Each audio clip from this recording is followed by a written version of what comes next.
This slideshow will be another attempt to explain the use of cause and effect as a way to extend analysis, lengthen analysis in a body paragraph.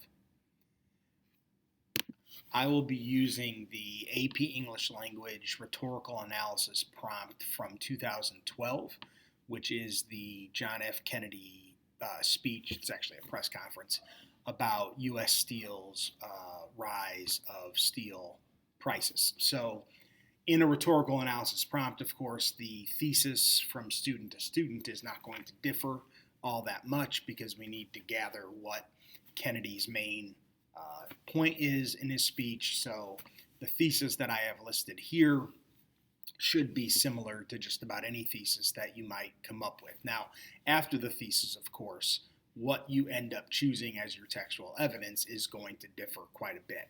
So in an attempt to clearly show you how to use the effect of textual evidence, I chose what I thought was a really impactful phrase from this speech, and that is when he mentions that he says, and 4 were killed in the last 2 days in Vietnam. And he's, of course, talking about soldiers there. So here I have my topic sentence followed by my textual evidence. And now it's time to analyze that textual evidence. And of course, really the score of your timed writing depends on the analysis. You will not get college credit for having a good thesis and a good topic sentence and good textual evidence. Although you will get close, and you don't need a whole lot of analysis after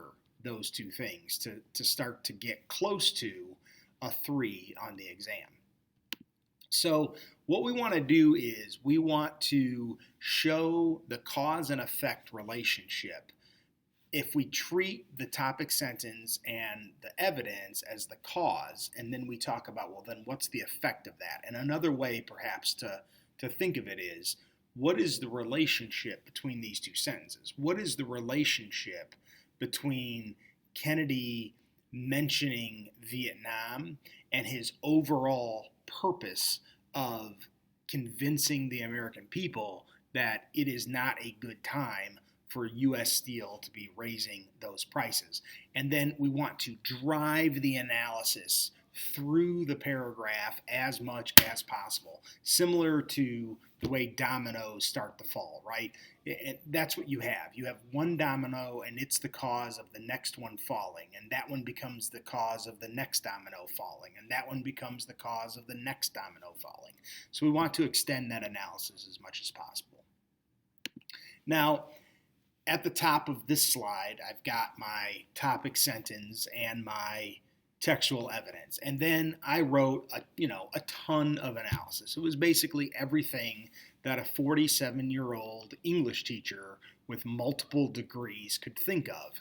And it's important to note here, you do not need to be able to do this to get even a 5. I hope that what I've written here goes well above and beyond what the College Board might be looking for.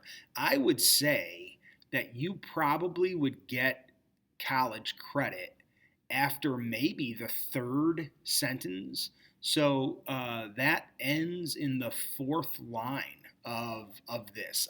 I would think at that point you have secured college credit.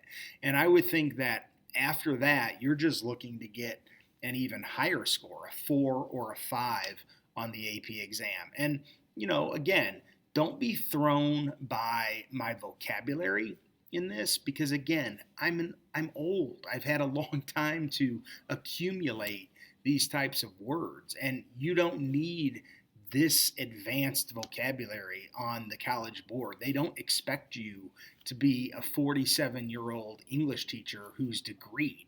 They expect you to be a 16 or 17-year-old student in high school who is attempting to prove that they understand the passage. So when you read my analysis in this paragraph, just try to see the way I've developed it and the way one sentence leads to the next. And again, think about those dominoes again, right? If the first sentence is a domino that tips into the second sentence, well, then the second sentence also becomes, so the second sentence is the effect of the first, right? But the third sentence is the effect of the second. So they're as they fall through the paragraph, as these dominoes fall through the paragraph, they simultaneously become causes and effects. Last slide is just, again, a slide that I found, a picture that I found that I think, just again reinforces the idea that we want to extend our analysis in these body paragraphs. And it really doesn't matter what exam we're talking about. I don't think it matters what kind of writing we're talking about. Your scores on your timed writings and your essays, and then if you ever go on to actually write and try to publish, your success in publishing is going to depend on your ability to analyze. Thank you.